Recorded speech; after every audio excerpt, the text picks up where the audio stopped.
Number 1, जब जैतून पर्वत पर यीशु के चेलों ने यीशु से जगत के अंत का चिन्ह पूछे तो यीशु ने ये चिन्ह दिए। पहला चिन्ह, यीशु उनसे सावधान रहने को कहा है जो यीशु के नाम से मसीह होने का दावा करते हैं, क्योंकि वे मसीह नहीं होंगे बल्कि बहकाने वाले लोग होंगे। दूसरा चिन्ह, तुम लड़ाइयों और लड़ाइयों की चर्चा सुनोगे, क्योंकि जाति पर जाति और राज्य पर राज्य चढ़ाई करेगा, लेकिन घबराना नहीं, ये होगा जरूर, लेकिन उस समय अंत न होगा। तीसरा चिन्ह, जगह जगह अकाल हो और जगह जगह भूकंप हो तो समझ जाना अंत निकट है। चौथी चिन्ह में यीशु ने कहा, मेरे नाम के कारण सब जातियों के लोग तुमसे बैर रखेंगे, जिसे कि तुम्हें उत्पीड़न और घृणा का सामना करना पड़ेगा। पांचवी चिन्ह, बहुत से झूठे भविष्यद्वक्ता उठ खड़े होंगे और बहुतों को बहकाएंगे और अधर्म के बढ़ने से बहुतों का प्रेम ठंडा हो जाएगा। छठवीं चिन्ह, उत्पीड़न के बावजूद यीशु कहते हैं कि अंत आने से पहले सभी देशों में सुसमाचार का प्रचार किया जाएगा। नंबर 2, जब यीशु के चेलों ने उसे तलाक और पुनर्विवाह के बारे में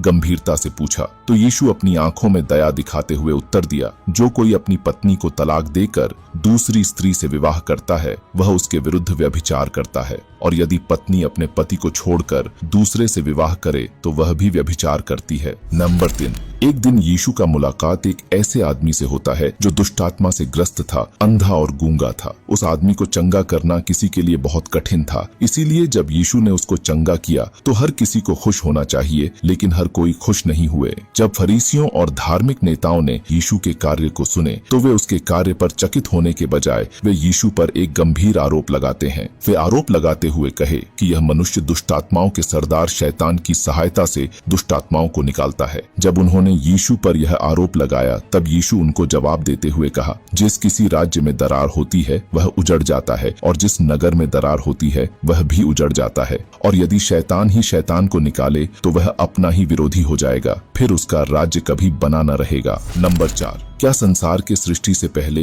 यीशु का अस्तित्व था? इसका जवाब हमें यूहन्ना अध्याय 1 वचन 1 से 3 में मिलता है। लिखा हुआ है कि आदि में वचन था और वचन परमेश्वर के साथ था और वचन परमेश्वर था, और सभी चीजें उसके माध्यम से बनाया गया और उसके बिना कुछ भी नहीं बनाया गया। ये वचन ट्रिनिटी के हिस्से के रूप में यीशु के पूर्व अस्तित्व और उनके दिव्यता पर जोर देता है। नंबर 5, यीशु मृतकों में से पुनर्जीवित होने से पहले वे नरक में गए थे, लेकिन क्यों? एक पवित्र आत्मा को नरक में क्यों जाना पड़ा? आइए जानते हैं। बाइबल के मुताबिक शुरुआत से ही शैतान यीशु पर विजयी पाना चाहता था, लेकिन यीशु पहले से ही शैतान को हराने के लिए तैयार था, और जब यीशु ने क्रूस पर अपने बलिदान की शक्ति प्रकट की तो पूरे नरक की खाई में गूंज उठी, और मृतकों में से पुनर्जीवित होने से पहले वे नरक में गए। नरक में यीशु ने पाप और मृत्यु पर विजय की घोषणा किया और उन धर्मियों की आत्माओं को मुक्त किया जो उनके आने से पहले मर गए थे, और शैतान के आतंक को अंत किया, जिसे कि नरक की नींव कांप उठी। आखिर में अगर आप भी मेरी तरह यीशु मसीह से प्रेम करते हैं तो कमेंट में आमीन टाइप करना न भूलें।